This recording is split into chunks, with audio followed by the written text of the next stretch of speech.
宝贝儿。啊。我们第一天睡在一起，我呢，我很兴奋，但是有件事情我必须得告诉你。啊。我呀，我有病。哎，不是，他很好，我是其他的病，我打呼噜。哎呀，吓我一跳！打呼噜嘛，多大点事儿啊？这事儿不大吗？不大。我的声音很响。我不在乎，你打呼噜没事儿。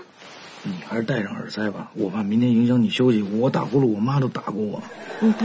不想戴，你别小题大做了，那多硌得慌啊！你确定你不怕吗？嗯。